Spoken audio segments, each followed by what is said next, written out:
ഈശോമിശിഹായ്ക്ക് സ്തുതിയായിരിക്കട്ടെ. ആത്മീയഭോജ്യത്തിൽ ഇന്ന് നാം വിചിന്തനം ചെയ്യുന്നത് സ്വൈരിണി നിന്റെ സ്വൈര്യം കെടുത്താതിരിക്കുമോ? ദൈവത്തിൻ്റെ വചനം ചോദിക്കുന്ന ഒരു ചോദ്യമാണ്. സ്വൈരിണി എന്ന് പറയുമ്പോൾ ഒരു പെർവേർട്ട് ലേഡി, അങ്ങനെ നമുക്ക് പറയാൻ പറ്റും. എന്ന് പറഞ്ഞാൽ ഒരു ദുർമാർഗി, പെർവേർട്ട്, തെറ്റായ മാർഗത്തിലൂടെ സഞ്ചരിക്കുന്ന ഒരു വ്യക്തി. അവർ നിന്റെ സ്വൈര്യം കെടുത്താതിരിക്കുമോ? സഹോദരൻ സൂചിപ്പിച്ച ഒരു കാര്യമാണ്.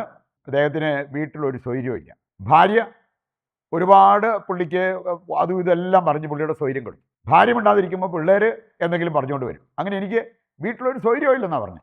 എൻ്റെ മനസ്സിൽ വന്നതാണ്, ചോദിക്കണമെന്ന് വല്ലോ സ്വൈരിണിയുടെ അടുത്ത് പോയിട്ടുണ്ടോ? അതിൻ്റെ ഫലമായിട്ടാണോ ഇങ്ങനെ ഒരു അവസ്ഥയിലൂടെ കടന്നു പോകേണ്ടി വരുന്നത്? കാരണം വചനം കൃത്യമായി നമ്മെ പഠിപ്പിക്കുന്ന ഒരു കാര്യമാണ്, സ്വൈരിണി നിൻ്റെ സ്വൈര്യം കെടുത്തും. ഇന്നിപ്പോൾ നീ സന്തോഷമായിട്ട് സമാധാനമായിട്ട് ജീവിച്ചെങ്കിലും നാളെ അതുണ്ടാകണമെന്നില്ല. നിൻ്റെ സ്വൈര്യം കെടുത്തുന്ന ഒരു കാര്യമാണ് സ്വൈരിണി. ഈ ഒരു കാര്യത്തിൻ്റെ വെളിച്ചത്തിൽ നമുക്ക് ഏതാനും ചില വചനഭാഗങ്ങളിലൂടെ അല്പം കൂടി ആഴമായിട്ട് ഈ വിഷയത്തെക്കുറിച്ച് മനസ്സിലാക്കാനായിട്ട് പരിശ്രമിക്കാം. ഒന്നാമത്തെ കാര്യം, കൂട്ടുകൂടുമ്പോൾ നാം വളരെ വളരെ ശ്രദ്ധിക്കണം. ഇവിടെ കൂട്ടുകാരെ ആരോടാണ് നമ്മൾ കൂട്ടുകൂടുന്നത്? വളരെയേറെ നാം ശ്രദ്ധിക്കണം എന്നുള്ളത് ദൈവവചനം നമ്മെ ഓർമ്മിപ്പിക്കുന്നുണ്ട്. പ്രഭാഷകൻ 13-ന്റെ 1-ാമത്തെ വചനം വായിച്ചാൽ, കീൽ തൊട്ടാൽ കറ പുരളും. നമ്മുടെ കയ്യിലും അതുപോലെ തന്നെ നമ്മുടെ ശരീരത്തൊക്കെ ഈ കീൽ, ക്രൂഡ് ഓയിൽ, അങ്ങനെ വല്ലതും ചിന്തിക്കാം. അത് നമ്മുടെ ശരീരത്ത് പുരളും. അതുകൊണ്ട് അത് തൊടുമ്പോൾ നമ്മൾ സൂക്ഷിക്കണം എന്നുള്ളതാണ് പറഞ്ഞിരിക്കുന്നത്. എന്നിട്ട് പറയാണ്, അഹങ്കാരിയോട് ചേരുന്നവരും അഹങ്കാരികളായി മാറും. അഹങ്കാരിയോട് സഹവസിച്ചാൽ നീയും അഹങ്കാരിയായിട്ട് മാറും. അതുകൊണ്ടാണ് നമ്മുടെ കൂട്ടുകെട്ട് വളരെ ശ്രദ്ധിക്കണം എന്നുള്ളത് കർത്താവിൻ്റെ വചനം നമ്മെ പഠിപ്പിക്കുന്നുണ്ട്. വിശുദ്ധ തോമസ് അക്വീനാസ് അദ്ദേഹം പറഞ്ഞത്, നിൻ്റെ കൂട്ടുകാരാരാണെന്ന് എന്നോട് പറഞ്ഞാൽ നീ ആരാണെന്ന് ഞാൻ നിന്നോട് പറയാം. എന്ന് പറഞ്ഞാൽ കൂട്ടുകാർക്ക് അത്രമാത്രം സ്വാധീനമുണ്ട്. നിരീശ്വരവാദികളുമായിട്ട് കുറച്ചുനാൾ കൂട്ടുകൂടി നടന്നാൽ മതി, അവരുമായിട്ട് ഇടപഴകിയാൽ മതി, നിരീശ്വരവാദിയാകാനുള്ള സാധ്യതയുണ്ട്. ജഡികരുമായിട്ട് കൂട്ടുകൂടിയാൽ ജഡികരായി തീരാനുള്ള സാധ്യതയുണ്ട്. ആത്മീയരായിട്ട് കൂട്ടുകൂടിയാൽ ആത്മീയതയിൽ വളരാനുള്ള സാധ്യത നമ്മുടെ മുമ്പിലുണ്ട്. 1 കൊരിന്തോസ് 15 33-ാമത്തെ വചനം എടുത്താൽ അവിടെ പറഞ്ഞിട്ടുണ്ട്, അധമമായ സംസർഗം സദാചാരങ്ങളെ ദൂഷിപ്പിക്കും. അധമമായ സംസർഗം, അതായത് ബാഡ് ഫ്രണ്ട്ഷിപ്പ്, അത് സദാചാരങ്ങളെ ദുഷിപ്പിക്കും എന്നുള്ളത് കർത്താവിൻ്റെ വചനം പഠിപ്പിക്കുക. 1 തെസ്സലോനിക്ക 5-ാം അധ്യായം 14-ാമത്തെ വചനം പറയുന്നുണ്ട്, അലസരോട് കൂട്ടുകൂടരുത്. കൂട്ടുകൂടല്ല ചെയ്യേണ്ടത്, അലസരെ ശാസിക്കണം. എന്ന് പറഞ്ഞാൽ അവരുടെ ആ ഒരു പ്രവർത്തനത്തെ നമ്മൾ പിന്താങ്ങരുത്. പ്രഭാഷകൻ 6:14 മുതൽ 16 വരെ വായിച്ചാൽ അവിടെ പറഞ്ഞിട്ടുണ്ട്, നല്ല സുഹൃത്തുക്കൾ അവരുടെ വില വളരെ വലുതാണ്, ജീവാമൃതം പോലെയാണ്. വിലയിട്ട സമ്മാനമാണ് നല്ല സുഹൃത്തുക്കൾ. അങ്ങനെയുള്ളവരുമായിട്ട് ഇടപഴകാനായിട്ട് നമുക്ക് സാധിക്കണം. നമ്മുടെ ജീവിതത്തിന് അതിൻ്റേതായിട്ടുള്ളൊരു ആത്മീയ പ്രസരിപ്പുണ്ടാകും. രണ്ടാമതായിട്ട് നമ്മൾ ചിന്തിക്കുന്നത്, സ്വൈരിണി നിൻ്റെ സ്വൈര്യം കെടുത്തും എന്നുള്ളത് വചനം കൃത്യമായിട്ട് നമ്മളെ പഠിപ്പിക്കുന്നുണ്ട്. പ്രഭാഷകൻ്റെ പുസ്തകം 9-ാം അധ്യായത്തിലൂടെ ഒന്ന് കടന്നു പോയാൽ മതി. അവിടെ കുറേയേറെ കാര്യങ്ങൾ വിശദീകരിച്ച് പറഞ്ഞിരിക്കുന്നത് കാണാൻ പറ്റും. നമ്മുടെ സ്വൈര്യം കെടുത്തുന്ന കാര്യങ്ങളാണ് അവയെല്ലാം.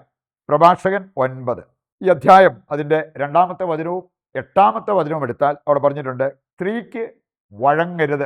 സ്ത്രീക്ക് വഴങ്ങരുത്. ചിലർ സ്ത്രീ സൗന്ദര്യത്തിൽ ആകർഷിക്കപ്പെട്ട് കഴിയുമ്പോൾ എന്തിനും വഴങ്ങും. സ്ത്രീക്ക് വഴങ്ങരുത്. വീണ്ടും 8-ാമത്തെ വചനം പറയാണ്, സ്ത്രീ സൗന്ദര്യം അനേകരെ വഞ്ചിച്ചിട്ടുണ്ട്, നശിപ്പിച്ചിട്ടുണ്ട്. വഞ്ചിച്ച് നാശത്തിലേക്ക് നയിച്ചിട്ടുണ്ട്. അതേ, നിനക്ക് വരാതിരിക്കണമെങ്കിൽ നീ സ്ത്രീ സൗന്ദര്യത്തിന് വഴങ്ങരുത് എന്ന് കർത്താവിൻ്റെ വചനം പഠിപ്പിക്കുക. മറ്റൊരു കാര്യം പറഞ്ഞിട്ടുണ്ട്, സ്വൈരിണിയെ സന്ദർശിക്കരുത്. നമ്മൾ കണ്ടല്ലോ, സ്വൈരിണി നമ്മുടെ സ്വൈര്യം കെടുത്തും. അവളെയാണ് നമ്മൾ സന്ദർശിക്കുന്നത്, അവളുമായിട്ടാണ് നമ്മുടെ അസോസിയേഷൻ എങ്കിൽ നമ്മുടെ സ്വൈര്യം കെടും. സ്വൈരിണിയെ സന്ദർശിക്കരുത്.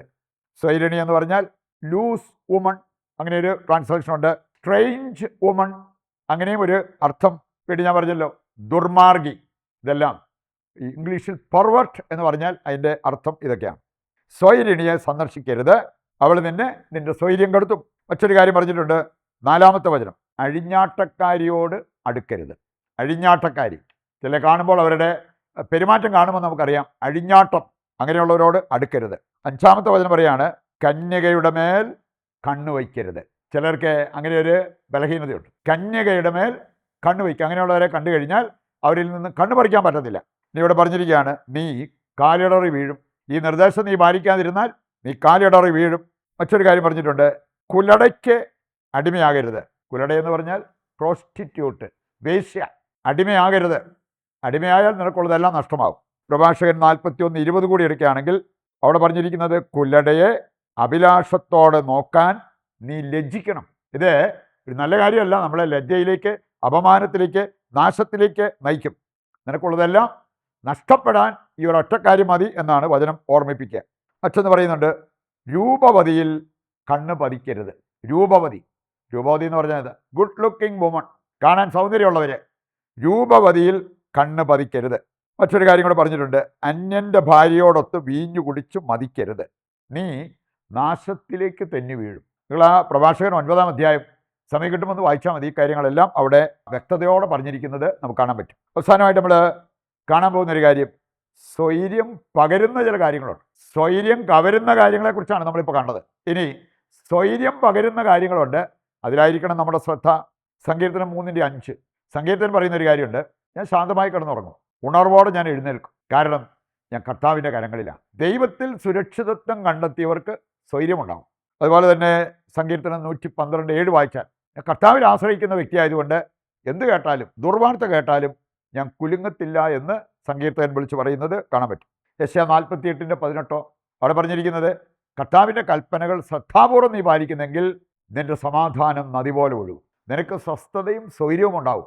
അതാണ് വചനം പറയുക. അതിന് കർത്താവിൻ്റെ കൽപ്പനകൾ ശ്രദ്ധാപൂർവ്വം നീ പാലിക്കണം. 1 പത്രോസ് 3-ാം അധ്യായം 3 മുതലുള്ള വചനങ്ങൾ വായിക്കുമ്പോൾ അവിടെ നമ്മൾ കാണുന്നുണ്ട്, പരിശുദ്ധാത്മാവിനെ അണിഞ്ഞാൽ, പരിശുദ്ധാത്മാവ് ആരാണെന്ന് അവിടെ പറഞ്ഞിട്ടുണ്ട്. അതുകൊണ്ട് പരിശുദ്ധാത്മാവിനെ അണിഞ്ഞാൽ ആ സ്വസ്ഥത, ശാന്തത, ഇങ്ങനെയുള്ള കാര്യങ്ങൾ നമുക്ക് ഉണ്ടാവും. സൗമ്യവും ശാന്തവുമാകുന്ന ആത്മാവിനെ അണിഞ്ഞ ആന്തരിക സൗന്ദര്യം നിനക്കുണ്ടാകണം എന്നുള്ളത് ഈ വചനഭാഗം 1 പത്രോസ് 3 മുതൽ വായിക്കുമ്പോൾ നമ്മൾ കാണുന്നതാണ്. 1 യോഹന്നാൻ 5:18 നമ്മൾ കർത്താവിൻ്റെ സ്വന്തമായി മാറിയാൽ സാത്താന് നമ്മെ തൊടാൻ പോലും പറ്റത്തില്ല. ലോകത്തിനോ ജഡത്തിനോ ഒന്നിനും നമ്മെ അസ്വസ്ഥരാക്കാൻ പറ്റത്തില്ല, നമ്മൾ യേശുവിൻ്റെ സ്വന്തമായി മാറിയാൽ. ജോഷുവ 21:44 കൂടി എടുക്കുകയാണെങ്കിൽ അവിടെ വചനം പറയുന്നൊരു കാര്യമുണ്ട്, കർത്താവ് സംരക്ഷിച്ചാൽ നീ സുരക്ഷിതനാണ്. കർത്താവ് സംരക്ഷിക്കുമ്പോൾ നമുക്ക് സ്വസ്ഥമായിട്ട് കർത്താവിൻ്റെ കരങ്ങളിൽ ആയിരിക്കാൻ പറ്റും. ഈ ഒരു അവസ്ഥ ആഗ്രഹിച്ച് അതിനായിട്ട് നമുക്ക് പ്രതിഷ്ഠാജപത്തിൽ പങ്കുചേർന്ന് പ്രാർത്ഥിക്കാം. ദൈവത്തിൻ്റെ വചനത്താൽ നമ്മുടെ ഹൃദയങ്ങളെ നമ്മൾ നിറച്ചു. നമുക്കിനി ദിവ്യകാരുണ്യത്തിൻ്റെ ആശീർവാദത്തിനായിട്ട് ഒരുങ്ങാം. നമ്മുടെ എല്ലാ ആവശ്യങ്ങളും, നമുക്ക് ആർക്കെല്ലാം വേണ്ടി പ്രാർത്ഥിക്കാനുണ്ടോ അവരുടെ ആവശ്യങ്ങളും ദൈവകരങ്ങളിൽ ഏൽപ്പിച്ചുകൊണ്ട് താഴ്ന്ന സ്വരത്തിൽ കർത്താവിനെ സ്തുതിച്ച് ദിവ്യകാരുണ്യത്തിൻ്റെ ആശീർവാദം സ്വീകരിക്കാം. യേശുവേ നന്ദി, യേശുവേ സ്തുതി, ഹല്ലേലൂയ ഹല്ലേലൂയ, യേശുവേ ആരാധന, യേശുവേ നന്ദി.